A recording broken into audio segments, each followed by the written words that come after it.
কিন্তু আল্লাহ তাআলার মেহেরবানিতে বাংলাদেশে আন্তর্জাতিক কোন নেতা যদি রাজনীতিবিদের মধ্যে থাকে, তিনি আর কেউ নন, তিনি হচ্ছেন ডাক্তার শফিকুর রহমান।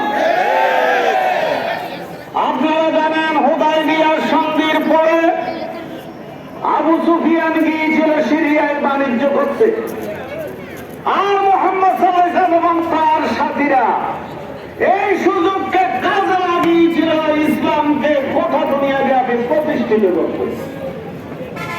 ঠিক 5ই জুলাই গণঅভ্যুত্থানের পরে, ছাত্র জনতার এই বিপ্লবের পরে কেউ গিয়েছিল ব্যবসা করতে, কেউ গিয়েছিল টেম্পো স্ট্যান্ড দখল করতে, জামাত ইসলামিক গিয়েছিল এই দেশে ইসলামের প্রচার প্রসারকে আরো বাড়িয়ে এই দেশে ইসলাম কায়েম করতে। সম্মানিত ভাইরা, আমরা মুহাম্মদুর রাসূলুল্লাহ সাল্লাল্লাহু আলাইহি ওয়াসাল্লামের সেই সুন্নাত নিয়ে আমাদের আমিরি জামাত থেকে শুরু করে আপনারা দেখছেন পৃথিবীর বিভিন্ন রাষ্ট্রদূতদের সাথে কথা বলছেন, বিভিন্ন জায়গায় প্রতিনিধি পাঠাচ্ছেন। আমরা ব্যবসার চিন্তা করিনি, আমরা কারো পয়সায় বসানোর চিন্তা করিনি।